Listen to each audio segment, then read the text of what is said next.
Je m'appelle Maud Salomé Ekila. Je suis chargée de communication, plaidoyer pour le docteur Mukwege et je suis militante pour Urgence panafricaniste. Le Génocoste, c'est la commémoration du génocide des Congolais.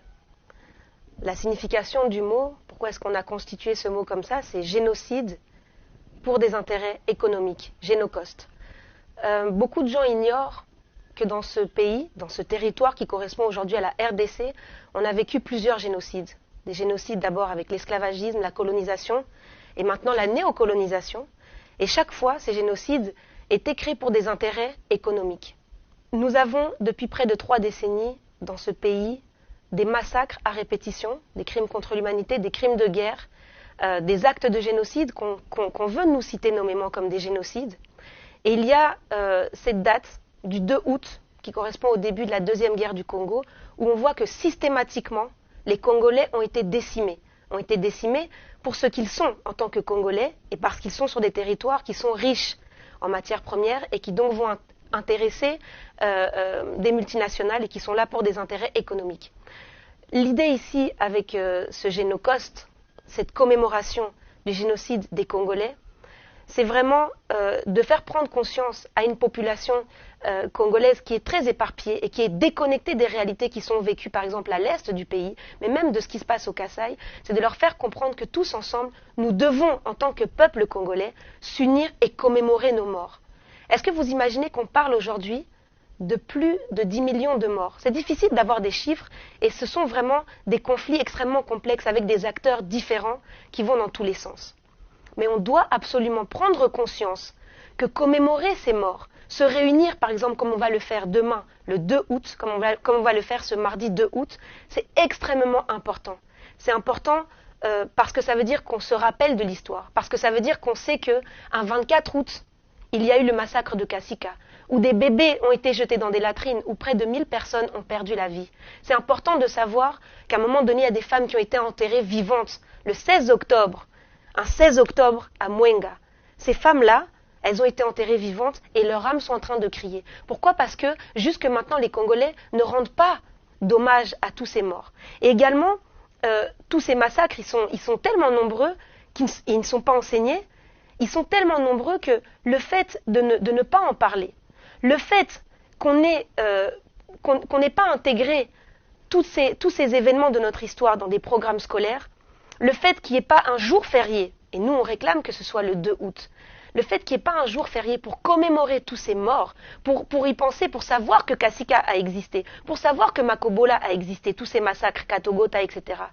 Ça fait qu'on a un désintérêt, une déconnexion et qu'on n'existe pas en tant que peuple. La dynamique des mouvements citoyens qui s'est créée, avec des mouvements citoyens comme la Lucha, Filimbi, Congolais méritent mieux, Urgence panafricaniste, Congolais debout, Vichy, tous ces forums citoyens, tous ces mouvements citoyens ont décidé de se mettre ensemble parce que cette cause-là, c'est une cause qui dépasse toutes les couleurs politiques, toutes les accointances, c'est vraiment une commémoration que tous les Congolais doivent s'approprier. Demain, quand on va sortir, ce mardi 2 août, quand on va sortir avec nos bougies, avec nos drapeaux congolais, c'est parce que chaque Congolais, finalement, est connecté à toutes ces âmes des disparus. On a dans ce pays des personnes qui ont eu toute leur famille décimée. Ces personnes n'ont même pas une bougie, n'ont même pas un jour férié pour qu'on puisse ensemble penser à leur mémoire.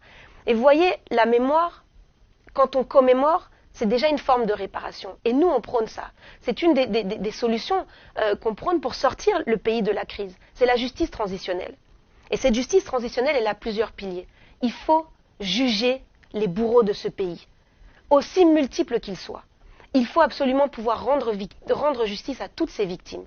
Et il faut que la population puisse vraiment se rendre compte à quel point nous avons perdu des personnes et que nous continuons à les perdre. Parce que c'est ça aussi la particularité de ce génocide qu'on commémore. C'est qu'on est en train de commémorer un génocide alors que des gens tombent encore tous les jours.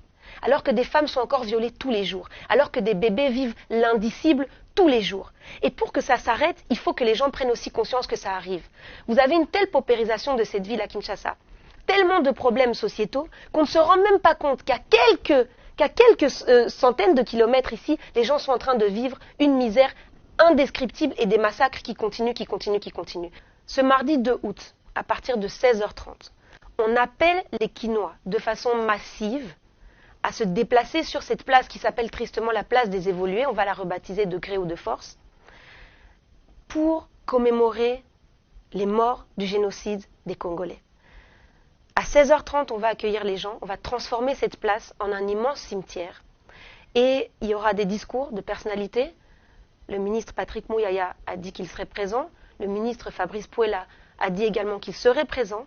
On aura plusieurs discours, notamment des artistes engagés comme Youssoupha, qui ont promis qu'ils allaient se joindre à nous également, qui se sentent concernés par cette cause, qui se sentent concernés par tous ces morts, par toutes ces victimes. Et on va lancer ensuite des lanternes, dès que la nuit sera vraiment tombée, des lanternes lumineuses dans le ciel, qui vont représenter en fait toutes les âmes des disparus, des millions de victimes du génocide des Congolais.